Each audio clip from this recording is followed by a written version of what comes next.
वैसे तो दोस्तों लोकसभा स्पीकर के लिए चुनाव होना था, लेकिन देश के साथ साथ पूरी दुनिया ने देख लिया कि कैसे भारतीय जनता पार्टी के सांसद यानी जो प्रोटेम स्पीकर बने हुए थे, उन्होंने ध्वनि मत से वोटिंग नहीं कराई, बल्कि ध्वनि मत से ओम बिरला को फिर से स्पीकर चुन लिया। और जैसे ही ओम बिरला का नाम फाइनल हुआ, वैसे ही अखिलेश यादव ने एक ऐसा बयान दे डाला, संसद के अंदर खड़े होकर ओम बिरला से एक ऐसी बात कह दी जिसे सुनने के बाद मोदी शाह से लेकर बीजेपी का एक एक सांसद सिर झुकाकर बैठ गया। यही नहीं, ओम बिरला की बोलती भी बंद हो गई। नमस्कार, मैं हूं प्रज्वल गौतम और आप देख रहे हैं न्यूज सर्किल। देखिए, ओम बिरला साहब पिछले 5 साल से संसद के स्पीकर रहे, लोकसभा के स्पीकर रहे, और इस दौरान कैसे कैसे फैसले लिए अभी किसी से छिपा हुआ नहीं है। विपक्षियों ने, अगर विपक्षी सांसदों ने उठकर मोदी जी से शाहबाबू सवाल पूछने की कोशिश की तो एक दिन रिकॉर्ड बना दिया था। एक ही दिन में 150 सांसदों को आउट कर दिया था, बाहर कर दिया था 140-150 सांसदों को। यही नहीं, जब बीजेपी का जो बिगड़ैल सांसद है रमेश बिदुड़ी, वो दानिश अली जो बीएसपी के सांसद थे, उन्हें गाली गलौज करता है, बदतमीजी करता था वो आदमी, तो यही ओम बिरला साहब थे जो नैतिकता की दुहाई दे रहे थे, डांट रहे थे, फटकार रहे थे और पुचकार के बिठा दिया था, लेकिन निष्कासित तो निलंबित नहीं कर पाए थे। ये ओम बिरला ही साहब थे जो इस तरह के, जब बीजेपी सांसद के पास पर कुछ लड़के संसद के अंदर घुसे, हंगामा किया, स्प्रे किया, तो उस बीजेपी सांसद का ना निष्कासन हुआ ना निलंबित हुआ। लेकिन जब जब बात विपक्ष की आई तो विपक्षियों को उठा के बाहर फेंकवा दिया। विपक्षी जो सांसद हैं टीएमसी की, ये ममता बनर्जी की पार्टी से सांसद हैं महुआ मोइत्रा, उनको निष्कासित कर दिया क्योंकि उन पर आरोप लगा कि उन्होंने एक उद्योगपति को यूजर आईडी और पासवर्ड दे दिया था। ये बड़ा जुर्म हो गया था। गाली देना अच्छा जुर्म है, ये कोई जुर्म नहीं, ये तो नॉर्मली बात है। संसद के अंदर पास के साथ आना और ऊधम मचाना ये छोटी मोटी बात है ओम बिरला के मुताबिक, क्योंकि ये सारे बीजेपी के सांसद थे, उन पर प्यार लुटाया। तो ओम बिरला साहब ने जो पिछले 5 साल किया था ना, उसका एक झटके में अखिलेश बाबू ने बड़ी नैतिकता के साथ पाठ पढ़ा दिया। पहले अखिलेश यादव का जो मैं बयान है वो आपको दिखाने जा रहा हूं। देखिए, अखिलेश यादव बोल रहे थे और अखिलेश यादव ने क्या कुछ कहा, इसे ट्वीट भी किया। अखिलेश यादव ने क्या लिखा: लोकसभा के नवनिर्वाचित स्पीकर महोदय का अभिनंदन, और साथ में ये निवेदन है कि वो उस पद की गौरवशाली परंपरा को बिना किसी भेदभाव के आगे बढ़ाएंगे और लोकसभा के अध्यक्ष के रूप में हर सांसद और हर दल को बराबरी का मौका और सम्मान देंगे। निष्पक्षता इस महान पद की महान जिम्मेदारी है। आप लोकतांत्रिक न्याय के मुख्य न्यायाधीश हैं। हम सबकी आपसे अपेक्षा है कि किसी भी जनप्रतिनिधि की आवाज दबाई न जाए, न ही निष्कासन जैसी कार्रवाइयों के दोहराव से सदन की गरिमा को ठेस पहुंचे। आपका अंकुश सत्ता पक्ष पर भी समान रहे, आपके इशारे पर सब चले, इसका उल्टा ना हो। जैसे उन्होंने कहा कि आपके इशारे पर सब चले, इसका उल्टा ना हो, वैसे कैमरा गया मोदी जी की तरफ। मोदी जी सिर झुकाए बैठे थे। हम आपको हर न्याय संगत फैसले में आपका साथ देंगे।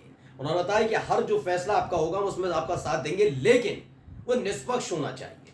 और ये बात अखिलेश यादव ने जैसे ही कही, वहां पर सभी ने, विपक्षी पार्टी के सभी नेताओं ने वहां जो टेबल थी उसे पीटा। वो क्यों पीटा मैं बता देता हूं, क्योंकि मैंने आपको बताया ना, बहुत ज्यादा अंदर जाने की जरूरत नहीं है कि विधेयक पास हुए तो उन्होंने क्या किया और उसने ये क्या किया, नहीं।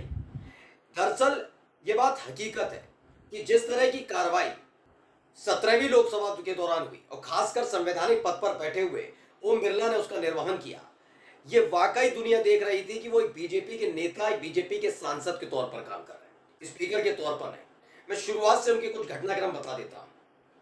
दरअसल मोदी सरनेम को लेकर एक बयान था जो राहुल गांधी ने दिया था।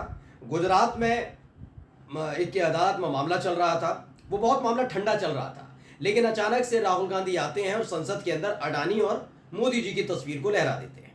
उसके थोड़े ही दिन बाद खबर आती है कि उनको सजा हो गई उसी अदालत से मोदी सरनेम के मामले में, और जितने साल की सजा है उसके तहत राहुल गांधी की संसद सदस्यता जाएगी। आप यकीन नहीं मानेंगे, उधर सजा का ऐलान हुआ 24 घंटे से भी कम समय में इन्हीं ओम बिरला साहब ने राहुल गांधी की संसद सदस्यता खत्म कर दी। उनका बंगला भी छीन लिया गया। वो बात अलग है, सुप्रीम कोर्ट गए राहुल गांधी तो उनकी संसद सदस्यता और बंगला दोनों सम्मान के साथ सरकार को और बीजेपी के नेताओं को लौटाना पड़ा। पहली घटना। अब दूसरी घटना पर आता हूं। दूसरी घटना यह हुई इस देश के अंदर कि जो टीएमसी की सांसद है महुआ मोइत्रा, उन पर आरोप लगा कि उन्होंने एक उद्योगपति से पैसे लिए सवाल पूछने के एवज में, उसकी जांच होनी चाहिए थी। खैर, ये कहा गया कि सवाल पूछने के एवज में पैसे लिए, और यही नहीं, उन्होंने उस उद्योगपति को, जो हर एक सांसद को एक यूजर आईडी और पासवर्ड मिलता है, यूनिक यूजर आईडी और पासवर्ड मिलता है जिसे वो लॉगिन करके पूरी कार्रवाई को देख सकता है, वो उस उद्योगपति को दे दिया पैसों के चक्कर में। इन्हीं ओम बिरला साहब ने बिना जांच के टीएमसी की सांसद महुआ मोइत्रा को निष्कासित कर दिया। वो बात अलग है, दोबारा महुआ मोइत्रा चुनकर आ चुकी है। ठीक है, दो घटनाएं हो गई। मैंने देखा तत्परता कितनी है। अचानक से हुआ क्या कि पिछले साल ही जो आखिरी सत्र चल रहा था संसद का, उस दौरान दो लड़के सदन के अंदर घुसते हैं, इसी लोकसभा के अंदर घुसते हैं, स्प्रे करते हैं। उसके बाद विपक्ष हंगामा करता है और मोदी और शाह से सवाल पूछता है कि सबसे सुरक्षित माना जाता है किसी भी देश के लिए उसकी संसद को, तो यार ये सब क्यों हो रहा है? जानते हैं यही लोकसभा स्पीकर थे जिनने सवाल पूछा मोदी शाह से, उन तमाम सांसदों को उठा के बाहर फेंकवा दिया। तकरीबन ऐसे 140 से ज्यादा सांसद थे जिन्हें बाहर उठवा कर फेंकवा दिया। इन्होंने ही नहीं बल्कि इस देश के उपराष्ट्रपति, जो संवैधानिक और संसदीय परंपरा के मुताबिक राज्यसभा के सभापति होते हैं, जगदीप धनखड़, उन्होंने भी विपक्षी पार्टी के सांसदों को बाहर करवा दिया। अब ये तीन घटनाएं मैंने आपको बता दी कि कितनी तत्परता विपक्ष पर कार्रवाई करने के लिए ओम बिरला की रही। लेकिन यही ओम बिरला साहब ने एक बार भी निलंबन की कार्रवाई उस सांसद की नहीं की जिसके पास पर वो दोनों लड़के अंदर आए थे। वो बीजेपी के सांसद थे, इसलिए उनके खिलाफ कोई कार्रवाई नहीं की। नई इमारत में, संसद की नई इमारत में बैठकर रमेश बिधूड़ी जैसा सांसद क्या, मैं तो ऐसे आदमी को लफंगा ही कहता हूं, उसने अपने साथी सांसद ने बीएसपी के दानिश अली के लिए गंदे शब्दों का इस्तेमाल किया और धमकी दी। उस वक्त उसके ठीक पीछे दो पूर्व केंद्रीय मंत्री बैठे हुए थे, एक रविशंकर प्रसाद और दूसरे जो हंस रहे थे हर्षवर्धन, दोनों के दोनों हंस रहे थे। रमेश बिधूड़ी के खिलाफ ओम बिरला ने कार्रवाई नहीं की, बल्कि उन्हें डांटा, फटकारा और फिर दोबारा बिठा दिया। मतलब आप सोचिए, एक तरफ कार्रवाई किनके खिलाफ हो रही है, सारी की सारी कार्रवाई विपक्ष के खिलाफ हो रही है। इसलिए अखिलेश यादव ने साफ तौर पर कहा कि सबको समान रूप से देखेंगे, ये नहीं कि वो सत्ता पक्ष का है और ये विपक्ष का है।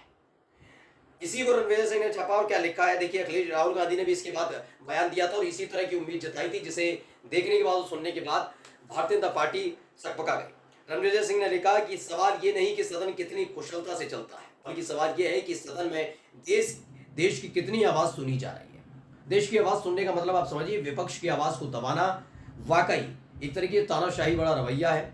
और संवैधानिक पद पर बैठे हुए जो लोग हैं, वो तमाम लोग हैं, वो उसमें भूमिका निभाते रहे, जिसमें मैं ओम बिरला का नाम लेने से पीछे नहीं हटूंगा। सच बात है, मैंने 2-3 घटनाएं बताई, उन्हें देखकर आप समझ सकते हैं कि अगर रमेश बिधूड़ी की जगह या जो बीजेपी के सांसद था जिसके पास पर दो लड़के अंदर आकर हंगामा करते, अगर ये विपक्षी पार्टी का कोई सांसद होता तो ओम बिरला 24 घंटे भी नहीं लगाते कार्रवाई में, लेकिन कार्रवाई नहीं की। इसीलिए इस बार साफ साफ ओम बिरला से कह दिया गया है कि अब थोड़ा नैतिकता रखिएगा, जो संवैधानिक पद पर बैठे हुए उसकी लाज रखिएगा, किसी के कहने पर नहीं, अपने विवेक पर फैसला लीजिएगा। और ओम बिरला भी इस बात को समझ गए कि ये 17वीं लोकसभा नहीं है जहां बीजेपी के 303 सांसद थे, ये बैसाखी वाली सरकार है और विपक्ष भी खासा मजबूत है। ऐसे में किसी भी तरह की गलती उनके राजनीतिक करियर पर धब्बा लगा सकती है। नमस्कार।